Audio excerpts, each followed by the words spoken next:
Hello and welcome to this episode of Have You Seen? Today we are talking about the hit movie. It's a hit movie because it's that good.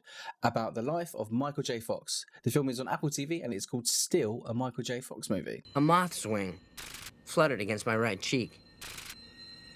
I put my hand in front of my face so I could finger flick the little beastie across the room. That's when I noticed my pinky.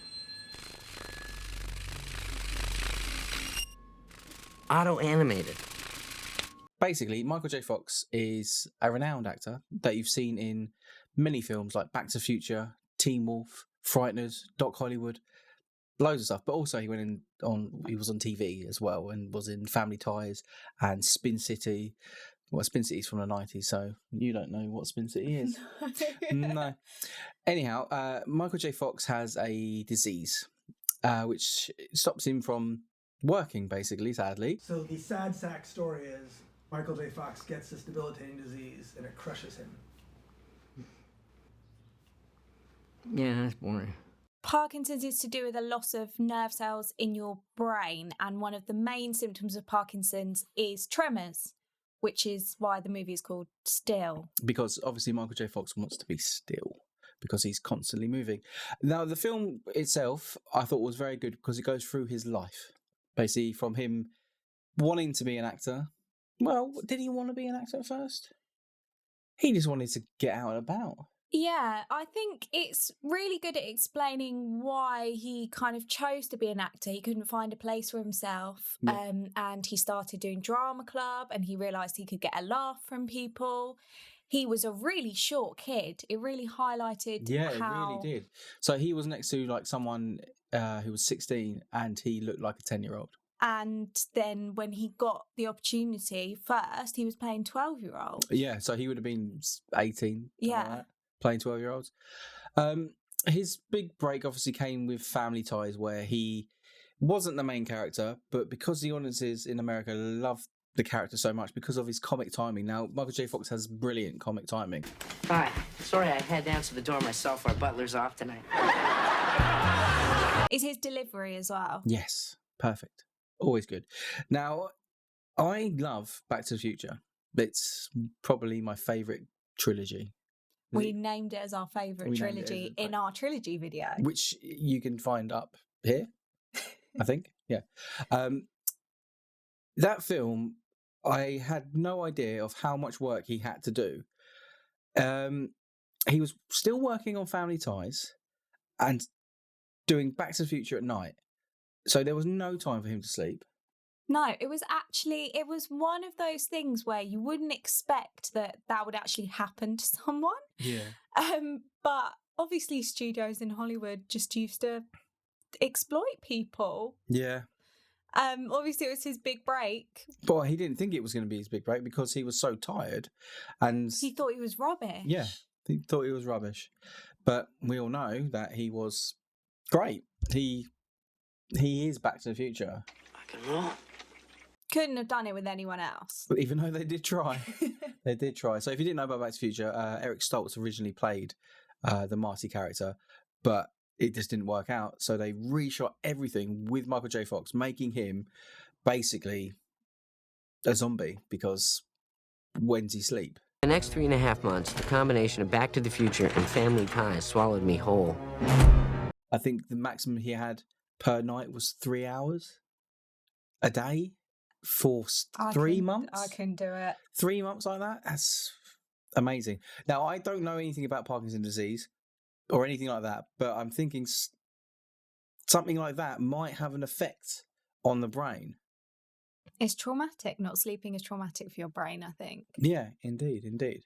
Now, Still itself is basically a simple documentary about him talking about his life and what he went through. There's a lot of parts which I thought were really good because they use clips from movies, bits that they filmed with other actors to make out that it is Michael J. Fox going through into the TV shows, which I thought was really good. Yeah, some of the shots where it was like when he was going on the Letterman show, I think. Yeah. So they have a shot of someone coming up to the curtain and then the curtain opens and it's the clip from the show. Yeah. And that's such a simple thing to do. It's good editing. But it made it flows so well. And obviously he put a lot of work into doing the voiceovers and stuff. Yeah, because this is based on his book, which has been out for a while now, and obviously he's done the audio book as well. Obviously, with Parkinson's, speech is very hard for him.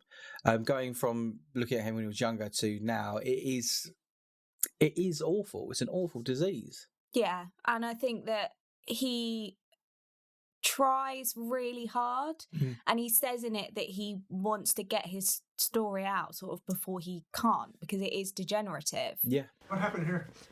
I smashed my head. I was walking really fast, and I fell into this piece of furniture. I didn't hit the furniture the way I usually do, and I hit it with my face. And it's really good that he has, because he's done so much for the actual charity works. He's made his own foundation, the Michael J. Fox Foundation, which we'll probably leave a link to down below, so you can, if you want to donate to it, you can. He's done so much with the Back to the Future shoes. Do you know about the shoes? Our laces, all right.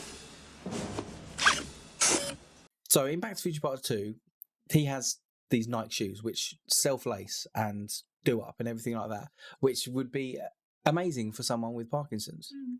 And they've made them, and you can buy them for silly amounts of money on eBay. I mean, they originally were like £1,000, which makes sense because you're basically donating to charity.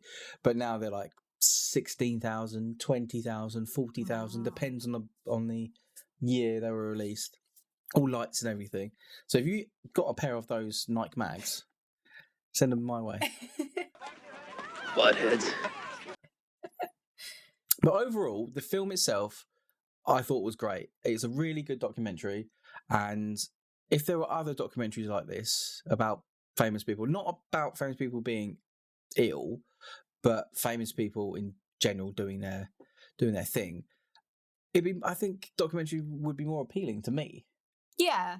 Because it's things It's I'm interested very in. accessible. It's done in a very accessible way.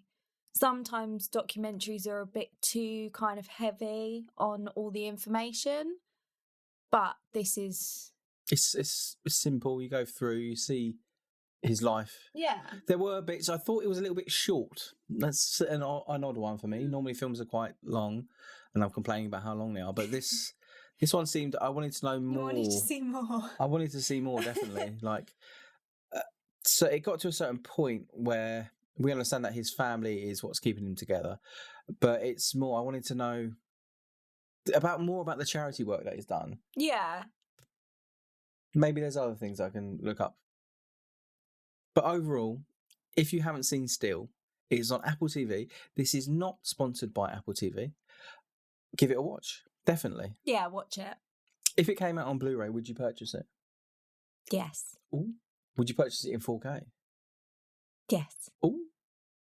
So that's a 5 out of 5 from her and me. That has been our little review on Still, the Michael J. Fox movie. If you enjoyed it, don't forget to subscribe down below and like it, because that really helps the algorithm and everything like that. Until next time, we'll see you later. Goodbye.